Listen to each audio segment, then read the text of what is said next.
Это прога, в которой показывают все преступления, которые сейчас происходят. Едем мы в новый магазин компании Amazon. Посмотрим, можно ли там что-то спереть. За 10 дней 3 полицейских покончили жизнь самоубийством. Раньше не было кондиционеров, и раньше люди у гидрантов охлаждались. Боль от траты 4,3 миллиардов она забудется, а подземный переход останется. Вот реально, вот буквально за неделю не было дома, он появился. Пока едем, просто хотел тебе рассказать про такую штуку, которую для себя недавно открыл. Она уже в Нью-Йорке, я так понимаю, существует даже не первый год, но как-то вот меня руки не доходили. Называется приложение Citizen. Citizen, ну, вот, гражданин. Это прога, в которой показывают все преступления, которые сейчас происходят, и на которые реагирует полиция. Вот если его включить, вот ты можешь в руку взять телефон, вот, там карта города и точки. Если на эту точку нажать, то он покажет, что там происходит. Там отжали телефон, дали по голове, человек упал в воду, вертолет падает с небес, там, я не знаю, высадились инопланетяне. А люди, которые ходят и проходят рядом, они начинают вести... Три чувака с***ли Apple часы 25 минут назад. А люди, которые, если что-то происходит, пожар какой-то, да, то люди включают это приложение, включают видео, выкладывают фотки, то это социальная сеть преступлений в Нью-Йорке. Человек лежит на дороге. Очень интересные сообщения иногда выходят. 4 часа назад, да? Вот, да, ну вот можно типа нажать, я так понимаю. Это его скачать любой может. Да, это просто либо в Apple Store, либо в этом приложении скачиваешь. Я понимаю, что не только в Нью-Йорке действует, в каких-то крупных городах, может быть в Лос-Анджелесе. И вот, видишь, можно комменты нажимать, там лайки, дизлайки, и люди реально... Человек угрожал персоналу аптеки, и там люди выкладывают фотки, выкладывают прямые эфиры, как это происходит, то есть такое народное репортерство. Офигеть. Так вот, я в этом приложении еще вспомнил штуку интересную. Там было, я так понимаю, что они берут информацию из системы 911. То есть поступает звонок, и это автоматом туда выкладывается. Так вот, я узнал, что в Нью-Йорке есть, оказывается, автоматическая система, которая регистрирует выстрелы из оружия.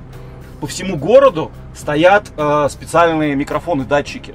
И если ты сейчас выйдешь на улицу, выстрелишь, то эта система автоматически поймет, что это был выстрел, и с какой точки он ведется. То есть у них, ну вот по скорости звука это высчитывается, они определяют точку и автоматически вызывают туда полицию. То есть никто никому не звонил, но на выстрел автоматически приедет полиция. Ну и соответственно, если это выстрел одиночный, там реакция будет меньше. Если это выстрел, она определяет, очередями стреляли, там, ну, вплоть до из какого оружия, условно говоря, там.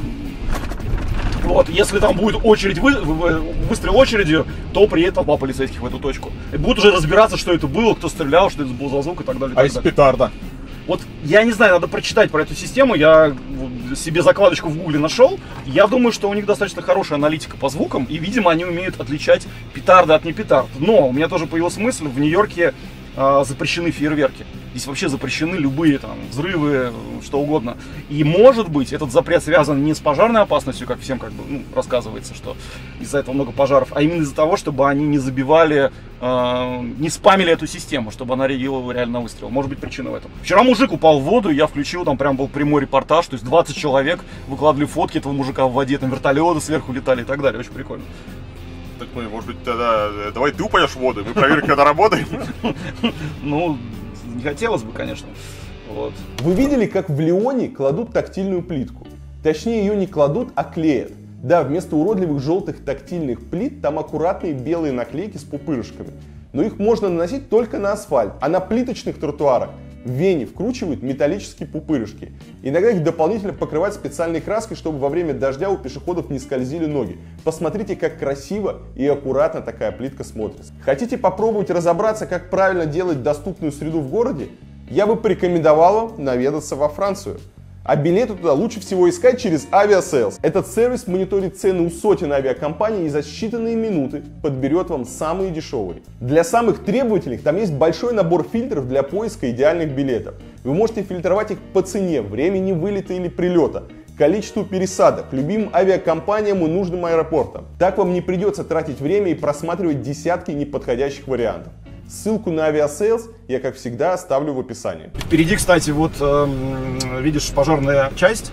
Это пожарная часть, где по сюжету фильма «Охотники за привидениями» находился их как бы штаб. Поэтому у этих пожарных ты, может быть, обратил внимание, что у каждой пожарной части в Нью-Йорке есть какая-то своя атрибутика. Вон у них, видишь, перечеркнутая привиденица внутри висит, вон на стене. Ага. То есть это официальная пожарная станция «Охотников за привидениями». Слушай, что это за небоскреб тут новый построили? Это Леонард 56. Интересно, я не знаю, как тебе кажется, такая архитектура, она ужасная или она прекрасна? Ты знаешь, мне нравится. Ну, необычный небоскреб, прикольный, балконы. Мне нравится он. Ну, мне он тоже нравится. Потому что есть люди, которые на него плюются, говорят, это ужасно, зачем построить такое здание. Мне кажется, недостаток его, но это, видимо, как бы необходимость архитектурная, что он не с самого низа такой идет. То есть он внизу обычный, а наверху начинает как бы разъезжаться поэтажно. Вот, если бы он был снизу доверху такой, это, наверное, было бы интереснее. Но вообще на фоне многих нью-йоркских башен, в Нью-Йорке много небоскребов и вообще высотных зданий, любое здание, которое выделяется, на мой взгляд, это хорошо, а не плохо. Потому что сейчас какая-то тенденция такая общегородская и общемировая, наверное, строить башни из стекла. Это практично, это удобно, это там энергоэффективно, это много чего положительного в этом, но это некрасиво, это становится совершенно однообразным, и города становятся похожи один на другой. Поэтому, когда в Нью-Йорке строят что-нибудь такое этакое, вот как мы видели в Леонарде, я считаю, что это для города большой. Слушай, ну вообще, я смотрю, активно прям эти небоскребы растут. Тут, слушай, бывает в неделю в городе там, не присутствуешь, приезжаешь, какой-то новый дом вырос. Вот реально, вот буквально за неделю не было дома, он появился. Например, они строят часто и очень быстро строят. Вот этот классный небоскреб, тоже мне очень нравится, который называется New York by Gary. Такой он деструктивизм с разрушающимся фасадом. Вот классное здание. Необычное, запоминающееся, красивое, из-за того, что у него вот эти вот стальные фасады, оно еще играет на солнце, то есть в разное время суток по-разному еще это все выглядит. Совершенно классный жилой дом. Сантьяго Калатрава Калатрава проектировал адски дорогую хрень. Мать его етить, да. Слушай, ну тут да, есть два взгляда на эту штуку. Это безумно дорогая вещь, она стоила 4,3 миллиарда долларов, и даже для Нью-Йорка это дохрена денег. И большая проблема была связана с тем, что люди критиковали не потому, что это Калатрава или что-то такое необычное, а потому что это дорого. И в городе куча проблем, например, состояние автобусного вокзала, который на 42-й находится, который надо ремонтировать, а деньги вместо ремонта насущных вещей тратятся вот на это. Это одна проблема, как бы один взгляд. Другой взгляд, это нереально крутая штука, я считаю, что это очень круто. Это неимоверно футуристично, необычно для сооружения. И поэтому пройдут годы, боль от траты 4,3 миллиардов она забудется, а подземный переход останется. Хотя, когда ты говоришь по поводу станции, это не станция, это подземный переход, по сути, он соединяет с собой вот Нью-Йоркское метро, вот оно за спиной, да, и а там не Нью-Джерсийское метро, то есть это просто подземный переход. Ну, под Гудзоном. Нет, почему? Он не под Гудзоном, Гудзон дальше находится. Ну там станция на Гудзон, под которой под Гудзоном в Нью-Джерси идет же там линия. Это линия, но это туннель. Станция сама и переход он не под Гудзоном, он под землей, но здесь проблема в чем? Когда-то Манхэттен был сильно уже. И береговая линия, она была не там, где сейчас, а, ну, условно, где стоим мы. И эти территории, которые у меня за спиной, они насыпные. И когда строили башни-близнецы, которые стояли вот здесь, вот как раз в этом промежутке, то они сделали специальную такую ванну бетонную, чтобы она сдерживала натиск реки. Потому что этот грунт, он не прочный, он насыпной, ну, скажем, песок. Ну, и Гудзон на него давит. И оно мог бы раздавить. И когда они строили, разбирали завалы, строили это сооружение, та ванна, она треснула от падения зданий. Им пришлось заново все это реконструировать, заново создавать. Очень много денег ушло не на архитектуру, а вот на эти сложные инженерные решения, связанные с тем, что разные породы и давление реки очень большое. Пойдем внутрь. По сути, это подземный переход, а по функционалу это просто торговый центр. Таким образом, пытались из этого участка, из этой недвижимости еще извлекать какую-то пользу финансовую, сдавая в аренду внутри помещения. То есть фактически это торговый центр, но просто в очень необычной форме и находящийся еще и под землей. Вот это вот там, где мы стоим, уровень земли, все, что под нами, это просто торговые помещения и вход в одно метро и в другое. Мне кажется, что в создании этой станции принимали участие сотрудники компании IKEA, которые умеют заморочить тебя, чтобы ты не мог войти в магазин и сразу из него выйти, ты должен пройти все. Ну, правильно. Здесь сделано примерно так. Вообще архитектура этой станции очень похожа на храм. То есть не хватает только алтаря, и ты идешь как такие вот ребра, и такой вот напоминает, как ты в храм вошел, сверху свет, непонятно откуда. Вообще невероятное вообще здание. Это что вы, кстати, видишь наверху, она 11 сентября открывается. В тот момент, когда самолет ударит в башню, тот же час, эта штука разъезжается и открывает вид на башню Всемирного торгового центра. Такой есть легкий интерактив. Для тех, кто не знает, расскажу, кто такой Сантьяго Калатрава. Это знаменитый, наверное, один из величайших архитекторов, инженеров современности. Если вы были в Испании, то наверняка видели его проекты в Барселоне, в Валенсии, да и вообще много где, просто наберите, вы наверняка увидели. Вот если видите что-то, какой-то необычный мост, какую-то супер странную башню, в общем, все, что связано с необычными такими конструкциями, которые напоминают какие-то скелеты рыб, что такое вот органическое, какие-то корни деревьев переплетенные, то это Сантьяго Калатрава. И сегодня это легенда, он еще жив, у него все хорошо, он продолжает проектировать и дарить городам новые достопримечательности, потому что любой проект Сантьяго Калатрава, он становится точкой притяжения, даже небольшой, он сразу попадает во все путеводители, и многие люди едут смотреть именно на его работы. Так что человек реально, да, создает новые чудеса света. И сейчас я переверну камеру в другую сторону, и вы офигеете, потому что мы с вами находимся в желудке у гигантского кита. Пух. Смотрите, да? Вот, станция почему-то закрыта. Туда нельзя... Да, сюда нельзя попасть, но видно, можно посмотреть на потолок. Потолок похож на вот такие вот позвоночник, ребра. Просто невероятно, что у человека в голове, как это можно было придумать, как можно было просчитать все эти конструкции, сделать это все. Это вот у меня, как у архитектора, не укладывается в голове. Ну, точнее, я примерно понимаю, но это столько работы, это настолько нужно прямо иметь гениальный мозг, чтобы это было не просто функционально, но еще и не просто красиво, да, но еще и функционально и эффективно с точки зрения конструкций. То есть это же не просто нарисовать какую-то там линию, а потом сказать, давайте делайте. Здесь же все просчитано, это на самом деле все несущие конструкции, просто они такой вот формы. Ну, мы сейчас на станции Нью-Йоркского метро, это Subway. Это станция, которую открыли совсем недавно, это станция, которая пострадала во время падения башен Всемирного торгового центра, потому что много было разрушено, много пришлось отстраивать заново. Вот это станция метро городского, а дальше, если пойти в Около, в котором мы сейчас находились, мы через него придем в метро Нью-Джерсийское. Там можем сесть на поезд и в туннеле под Гудзоном оказаться на другом берегу как раз. Почему такие стрёмные автоматы? Да, на русском есть, но они не на всех станциях. Да, не на тех станциях, где людей много по-русски говорящих. Они как-то каким-то образом статистику вычисляют, и какие-то станции говорят по-русски, а какие-то нет. Почему такие автоматы в продаже страшные? Слушай, этим автоматом уже... Вообще все страшно, почему все страшно? Старое. Потому что все это поставлено тогда, когда во всех остальных городах еще ничего не было. Ну, допустим, если в 90-м году это был пик прогресса, условно говоря, когда там появились карточки, в 2001 году появились вот магнитные карты, поставили новые автоматы по продаже карт. Ну, представь себе, это 2001 год, это было бы круто для 2001 года. Ну, а сейчас 2019. Просто время прошло, и все, надо все менять. Это мраморный пол. И опять же, да, обратите внимание, что они неровные. Нет ни одной ровной плиты. При этом, я думаю, что нет ни одной одинаковой. Они все разной формы. Просто гигантские куски мрамора. И подогнано все идеально. Миллиметр в миллиметр. Это, конечно, очень здорово. Эта штука, на мой взгляд, вернула Нью-Йорку ощущение как некого такого города будущего. Ну, то есть, там Нью-Йорк построил себе какие-нибудь близнецы, и оказался в чем-то впереди планеты всей. Потом планета его медленно догнала и перегнала. И Нью-Йорку нужно было что-то, чтобы двигаться дальше. И вот такие проекты, как вокзал, это показывает, что город еще в тренде, город еще живет, и город еще способен развиваться. Но так как расти вверх уже глуповато, это уже, на мой взгляд, удел не американских городов, а каких-то других стран, вот, то Нью-Йорк растет вот вглубь, вширь, в красоту, ну вот в какие-то такие нестандартные формы решения. Причем это построено, что интересно, не на городские деньги. Это построено компанией, которая называется Port Authority, которая управляет всей транспортной инфраструктурой Нью-Йорка. И на деньги, которые они собирают, например, там, с проезда по мостам, они реализуют такого рода проекты. Так как эта штука оказалась очень дорогой, даже сильно дороже того, что они рассчитывали, то в какой-то момент деньги у них кончились.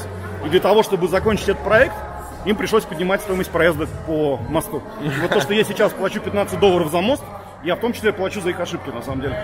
Вот это вот была одна из главных критик со стороны жителей в сторону менеджеров, которые реализовали этот проект. Когда еще про такие проекты говорят, что они очень дорого стоят, и что они, может быть, никогда не окупятся, здесь нужно еще учитывать вторичный экономический эффект, потому что, ну, возьмем знаменитый Дубай, да, Бурдж-Халифа построили этот самый высокий небоскреб, и, с одной стороны, само по себе это здание, оно может и быть неэффективным и никогда не окупиться, но с точки зрения, сколько людей оно привлекло в Дубае, как оно повлияло на имидж этого города, вторичный экономический эффект от подобных сооружений культовых, потому что они, помимо всего прочего, привлекают в город туристов, туристы тратят деньги, растет вокруг весь бизнес, растет там недвижимость, которая вокруг таких объектов, потому что сюда приходят люди. В общем, сразу все оживает, развивается. У нас уделяют мало внимания, потому что, если вы посмотрите даже на Москву, когда у нас создавали какие-то последние достопримечательности, какие-то культовые здания, да, ну вот Москва-Сити, там, парк Зарядье, да, что-то такое сделали. Но, в принципе, до сих пор приезжают туристы, и все глазеют на сталинские высотки, потому что особо ничего нового Москва предложить не может, хотя, казалось бы, огромный город с кучей возможностей. Поэтому очень важно создавать новые достопримечательности, приглашать крутых архитекторов и делать необычные, дорогие проекты. Мне нравятся вот эти вот шипы такие, то есть как гигантский кош эскаватора. Если чувак на бульдозере захочет отомстить властям Нью-Йорка за какую-нибудь обиду, это его остановит. Видишь, это, блин, мне кажется, уже танки остановят, настолько это мощно сделано. Так, что с машиной? Смотри на него. Похоже на нормальную полицейскую машину? Ну, наверное, похоже, только зеленым еще. Но она, типа, видишь, раскрашена по-другому, потому что это машина, которая занимается поддержкой полицейских. То есть это психологическая служба, куда обращаются в случае стресса, в случае, там, человек застрелил, да, ему надо после этого сидеть с психологом. И приезжает эта машина и его там утешает. Сейчас же вот в Нью-Йорке сейчас череда самоубийств полицейских. За 10 дней 3 полицейских покончили жизнь самоубийством. То есть такая волна, но это, как я читал, что это такая нормальная реакция, когда люди, думающие о самоубийстве, на чужом примере повторяют это. Вот, и 3 копа застрелились. И поэтому сейчас большая проблема, что надо с ними работать, что типа вы не держите это в себе, вы обращаетесь обязательно, вы говорите о проблемах и так далее, и так далее. Вот эти люди этим занимаются. Едем мы в новый магазин компании Amazon, в котором ведется бесконтактная торговля, то есть зашел кто хочешь, взял что хочешь и ушел. Вот, и автоматом осуществляется вся оплата. Как это работает, я не знаю, я про него читал, я никогда не видел. Мы сейчас прям на моем примере моего аккаунта и посмотрим, можно ли там что-то спереть или уйти не заплатив или нет. Мы пришли в магазин Amazon Go. Доступ сюда через аккаунт Амазона. Так, здесь надо что-то поднести. Я думаю, что надо штрих-код взять. Смотри, короче. Давай. Да, используйте приложение. Ну, открываем Amazon. Так, он сейчас здесь даст... Вот. Он дал тебе штрих-код. Ты его сканируешь. Пойдем? Все. Мы зашли в магазин. Сканировали код. Все, женщина сказала, что сколько человек зашли, столько раз надо отсканировать код. Дальше мы берем все, что хотим, и просто идем на улицу. То есть здесь салаты. Здесь моего аккаунта должны списаться. Давай попробуем. Я хочу пить, например. Да, я тоже хочу. Давай. Давай возьмем воды какой-нибудь. Мы взяли вот смотри, полную. видишь, сверху камера стоит. Видишь, весь потолок он покрыт какими-то датчиками и камерами. И вот они, собственно, и фиксируют. Так, держи, пусть он у тебя зафиксирует. Вот, да. Да, есть, кстати, 2 сотрудника, но они расставляют товары. Они не на кассе. Ну все, давай выходим и проверим, как это работает. Короче, ты бежишь очень быстро, ладно? А когда полиция тебя поймает, ты не знаешь. Давай. Вышел. Все. Я первый раз в жизни вышел из магазина и не заплатил. Так, ну и что, у тебя списалось за эти продукты? Давай сейчас остановимся, вот сядем на стол. Давай. Списалось у меня за эти продукты. Украли клубнику, 2 бутылки воды и ушли. И никто... Не, ну серьезно, чем там кончилось? Как там с оплатой вообще? Я не знаю, у меня ничего в приложении ни в каком не показало. То есть я так и не понял, где с меня сняли деньги. Видимо, я потом зайду в свой счет в банке и посмотрю, что с меня списаны эти суммы. Вот я сейчас не смог документально найти подтверждение нашей покупки. Никакого его нет, чека нету. E-mail мне. Проверим. Там не пришел, смс-ок не пришло, нет ничего. То есть все. Как будто ничего не было. На самом деле не было я ни в каком Амазоне, не покупал никакую воду. И клубнику мы тоже не ели. Вот пока со стороны это выглядит вот так вот. Я не знаю, хорошо это или плохо. Наверное, плохо. Наверное, хотелось бы, чтобы был какой-то там дзынь-дзынь. Типа, потому что же может другой человек взять мой телефон, ну, распечатать код на бумажку, да, прийти в магазин. Я понимаю, код там генерируется как-то. Ну, хорошо, окей. Взять телефон тогда. Ребенок. И наберет себе сэндвичей. Здесь нужно понимать, что в этом магазине нету ничего дорогого. То есть там все-таки до $10 все товары, поэтому даже если система где-то ошибется и тебе что-то не засчитает, это невелика потеря. Ну, в общем, да, себестоимость вообще копеечная всех этих сэндвичей, очень смешная. Да, то есть там все такая еда самая недорогая, поэтому я думаю, они особо и не переживают. Слушай, там где-то должно быть, наверное, приложение Go, потому что я читал в описании, ну, типа, опыт первых пользователей, и люди рассказывали, что ты можешь потребовать вернуть тебе деньги. Ты, например, купил сэндвич, а он там, ну, не свежий или, не знаю, там, пересоленный какой-то. И ты в приложении говоришь, невкусно, дайте бабло обратно. Или оказывается, что ты его вдруг бац уже съел. Но это никто не проверяет. Но ты можешь так сделать и просто пожрать на халяву. В принципе, сама система позволяет тебе. Ну, понятно, что если каждый день ты будешь приходить, брать сэндвич и говорить, что он невкусный. Тебя заблокируют, скажут, чувак, у тебя просто дурной вкус. Да, тебя заблокируют. Раз тебе постоянно невкусно. Но, в принципе, пару раз вот так вот какую-то такую махинацию провернуть можно. Я не понимаю, зачем, но можно.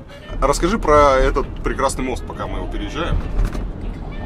Блин, как тебя скачет мысль от амазоновских магазинов. Нет, ну просто пока мы переезжаем мост... Ну, мы едем по Бруклинскому мосту, конечно же. Все его уже узнали, все сразу поняли, где мы находимся. Самый известный Нью-Йоркский мост, самый узнаваемый, наверное, один из самых главных символов этого города. Если хотят изобразить Нью-Йорк, то обычно помещают фотографии, на которой есть там небоскреба, а и в идеале есть Бруклинский мост на их фоне. Вот. Поэтому мы едем через него, стоим в вечной пробке, которая здесь всегда бывает на съезде в Бруклин, потому что Бруклинский мост старый, он 1883 года. Это тогда, когда не было даже еще автомобилей в планах у людей, даже в ближайших. Поэтому мост построен давно, и он не связывает современные дороги. Вот с той стороны сделан хайвей, с той стороны сделан хайвей, но мост в них завязать не получилось. И если со стороны Манхэттена можно проехать через развязку, то со стороны Бруклина такой развязки нет. И поэтому съезд идет через городские улицы, через светофоры. Из-за этого все время скапливается пробка. Лёва рассказывал какие-то удивительные истории, что чувак, кто тросы здесь делал, он умер. И у него сын умер. Все умерли. Удивительная история в том, что мост, по сути, построила, ну, если говорить о окончании проекта, жена сына инженера моста. Да? Да. Потому что тот человек, который его спроектировал, Джон Роблинг, он даже не дожил до начала проекта. Он погиб на этапе, когда они делали замеры, и когда он сошел с парома, который был на стороне Бруклина, и ему раздавило ногу между пристанью и паромом. В общем, в принципе, ничего страшного бы отрезали, забинтовали бы и жил бы себе человек дальше, но он решил лечиться компрессами, и вот у него это не получилось. У него началась гангрена, и он умер. И поэтому человек, который этот проект предложил, который все это рассчитывал, он к его реализации не приступил. Но начал заниматься мостом его сын, которого звали Вашингтон Роблинг, который как бы работал с отцом уже на проектах, но никогда не руководил такими проектами, никогда мостов не строил. Вот. Но он тоже умер, потому что... Он не умер, он сильно пострадал во время строительства кессонов, когда строили опоры под мост. А здесь сложность была в том, что на тот момент это был самый длинный мост в мире. Вот они придумали кессоны, они придумали, ну, если вот говорить таким простым языком, наверное, это ведро, которое опустили на дно реки, и у которого сделали сверху трубу.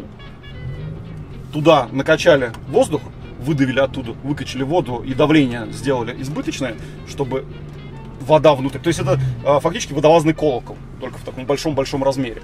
Вот. Но когда все это строили, они еще не знали о тех проблемах, с которыми столкнулись люди, спускающиеся на глубину. Она называется кессонная болезнь. Люди, которые работали в этом кессоне, которые на глубине под водой копали землю, поднимали в ведрах наверх, вот, они когда поднимались обратно на поверхность, у них случилась кессонная болезнь. И люди начали слепнуть, люди начали впадать в паралич, и Вашингтон Роблинг оказался одним из таких людей. Вот, собственно, кессонная болезнь, можно сказать, была изобретена при строительстве Бруклинского моста. И он был парализован, он лежал в доме с видом на мост и руководил строительством издалека. А все приказы, все его распоряжения осуществлял его, собственно, супруга. И фактически стройкой руководила женщина. А в каком году мост построили? 1883, или я ошибаюсь? Сейчас Кажется, так. Вот. Не, я просто к тому, что кессонная болезнь, она появилась гораздо раньше. Ну, она примерно так же, но это не с Бруклинского моста началось. Окей. Я вчера, мы как раз Лёва тоже рассказал примерно эту историю. Что делает честь Лёве, как хорошему знатоку Нью-Йорка. Лёва молодец. Я только учусь. Вот. Но, судя по Википедии, кессонная болезнь, ну и кессоны, в общем, смотри, кессоны изобрели... Кессон французское название, это не не при строительстве конкретно этого моста, так что эта болезнь была известна. Там еще прикол был, что им не только надо было поставить этот фундамент, а надо было докопаться до гранитной скалы через все илистое дно, которое намыто годами. Это то, где снимали кино «Однажды в Америке». Если люди смотрели этот фильм, они обязательно узнают всякие эти ракурсы с опоры этого моста. Мы шли с Ильей, и там стоял чувак, которого лежало на асфальте 500 тысяч посылочек, конвертов, и который рассортировал их по адресам.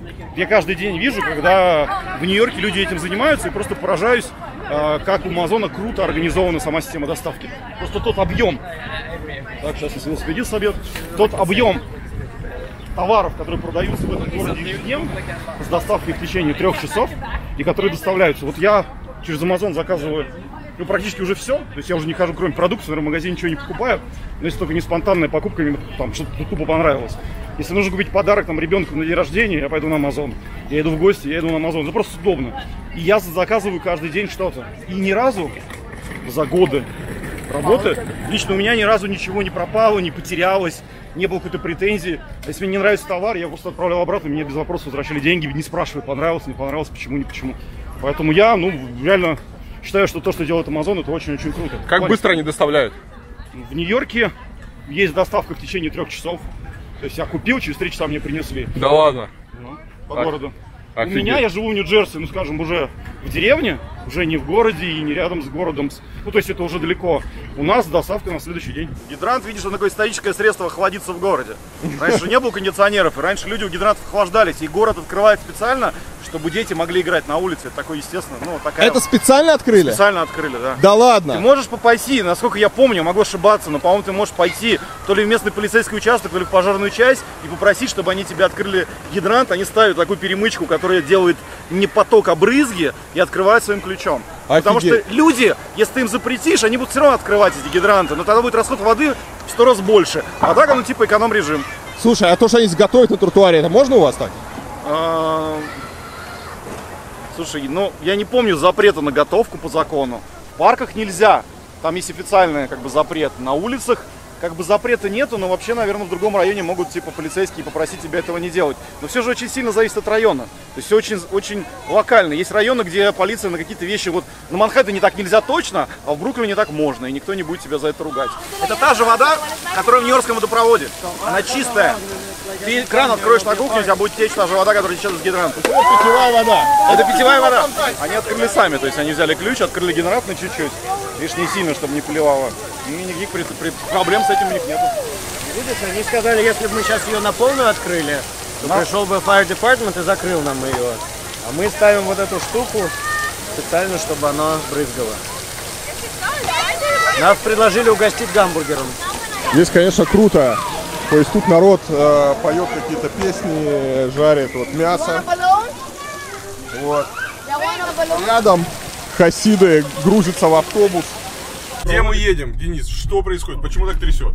Это брусчатка. Брусчатка, аутентик дороги. Слушай, так у них тут прямо база, я смотрю. Чувак, Уралов? У них два мотоцикла. Причем у них больше Уралов. Это Уралбаза? Да, это два. I don't. How are you, man? Yeah, I know you. Yeah. I know you from. You were tour guide too. I remember you. Yeah, that's right. Yeah, we were doing the video that day. Yeah. That's so funny. Yeah. I remember you. Good to see you again. Are you guys just hanging? Yeah. Okay. Hang out. Do it. Take care. Я просто подошел, стоит какой-то чувак русский и говорит: о, это русский мотоцикл. Ну, это с ним разговаривают. Он отходит, я подхожу, и первую фразу, которую я ему говорю: я тоже русский. И он начинает ржать, что все русские подходят к нему и с ним общаются. Ну, когда ты на Уралах делаешь туры. Ну, это необычно, согласись. Чувак еще сам все черный, видишь, я даже запомнил. Хотя, когда ты работаешь гидом, то у тебя часто такой поток людей, что ты их просто не вспоминаешь. Это называется район Винегар Хилл. На самом деле он Вайнегар, это ирландское слово, которое обозначает холм, поросший ягодами. У них была какая-то битва в Ирландии, когда они победили англичан. И она очень великая, и она все время воспевалась. Я, кажется, видел кино про нее, нет? Может быть, я не видел. Но так как это слово уксус, да, то люди, которые переводят на русский язык, называют это уксусный холм. Вот, не вдаваясь в подробности происхождения слова и так далее. А тут получилась такая окраина и такой отшиб совершеннейший. И вот рядышком дамба, рядом там такое прям мега туристическое место. Если посмотри, просто совершенно деревенская улица, вот такой ряд домов, совершенно патриархальный вид, практически нет людей на улице, брусчатка и какие-то такие вот кафешки, люди с собаками гуляют. Ну, совершенно вид другого Нью-Йорка.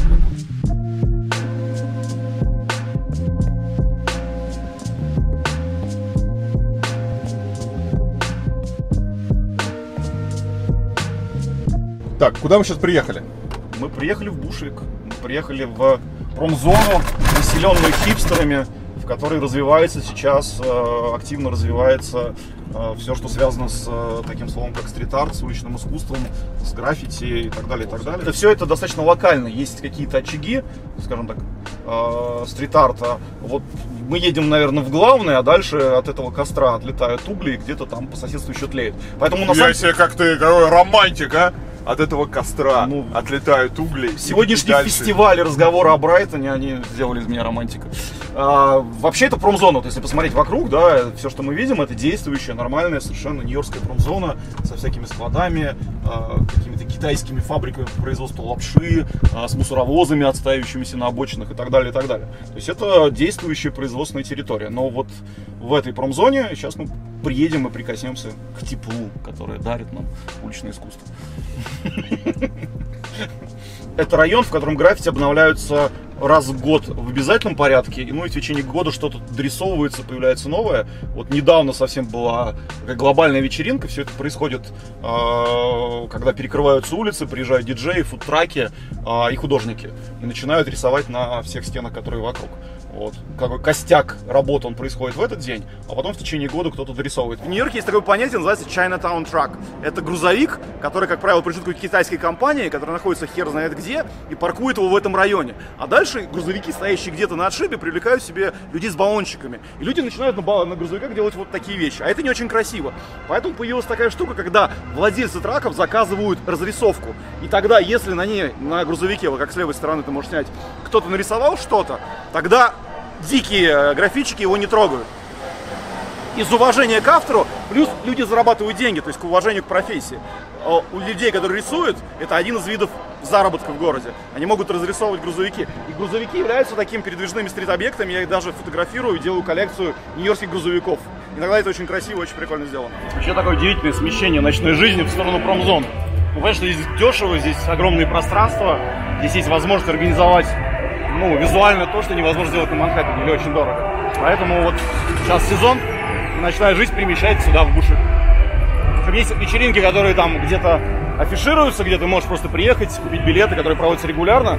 А есть всякие закрытые, которые только среди тех, кто подписчики в теме. И люди приезжают к определенному адресу, ни вывески, ничего нет, и за дверью происходит какая-то такая прям активная движуха. А это ты сейчас рассказываешь на свою камеру или для меня ты рассказываешь? Я на обе камеры работаю, чувствуешь? Профессионализм растет. Все спрашивают, как я это снимаю. Я снимаю это вот так. Рука устает, да, если вам интересно. А он никак не снимает. Я не снимаю, у меня нету канала. Не подписывайтесь на мой канал, не ставьте лайк, не жмите на колокольчик, канала нет. Мальчик, уйди отсюда, не мешай работать.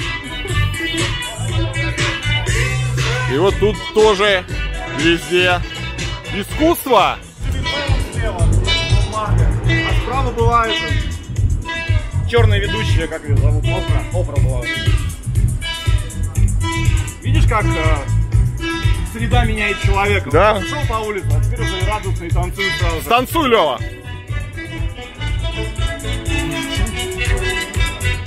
Чувак рисует на всяких брошенных объектах. Знаешь, какой-нибудь выбросит ссаный матрас.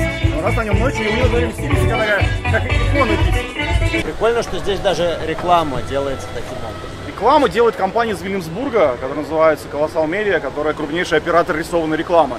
И люди, которые работают, рисуя рекламу, они в свое время рисовали на стенах. Они фактически коммерциализировали свое умение хорошо рисовать на стене. И превратили его в новый жанр рекламы, который сейчас очень популярен. Ну правильно, но как бы здесь они такую рекламу покупают, а в других частях они просто вешают билборды. Может быть, обратили внимание, вообще в городе много рисованной рекламы стало. То есть это стало модным из-за технологий. Потому что когда она нарисована, она вроде такая же, но она обращает на себя внимание, потому что ты понимаешь, что в это вложили какую-то свою энергию. То есть человек вложил любовь, там, умение, опыт. И это красивый рисунок часто, если это хороший проект, дизайн-проект. Вот. То есть люди начинают это фоткать, выкладывать в социальные сети и этим делиться. Ты сейчас вряд ли пойдешь и сфоткаешь вот этот бурбон, да, никому в голову не придет. Только хотел его сфоткать. Мне Ray-Ban не пришло. Ray-Ban тоже уже все приедается. То есть, когда этих поверхностей было 2-3, конечно, они вызывали большего ажиотажа и восторгов. Когда сейчас рисуется уже на каждой стене, а в Вильямсбурге есть квартал, где разрисованы реально там, каждая поверхность, конечно, ты уже начинаешь на это обращать внимание меньше. Очень крутой район, Бушвик, будете в Нью-Йорке, обязательно заезжайте. Ну и вообще вот эта вот тема, когда с помощью вот уличного искусства оживляют депрессивные районы, она очень, она классная. И я думаю, она хорошо подходит для России, где депрессивных районов много, и вот иногда совсем непонятно, а что может в них вдохнуть жизнь. Да, вот, отдайте их художникам, создайте условия, пригласить туда людей, сделать там какие-нибудь выгодные условия для предпринимателей, чтобы они там открывали какие-то барчики, рестораны, и тогда будет жизнь, движуха, прямо как у нас в Нью-Йорке. А ты не боишься, что здесь будут спать бездомные? Лёва, я после сегодняшнего дня, после Folsom Street East, я не боюсь вообще ничего. Folsom Street, ссылка здесь, кстати, посмотрите видео.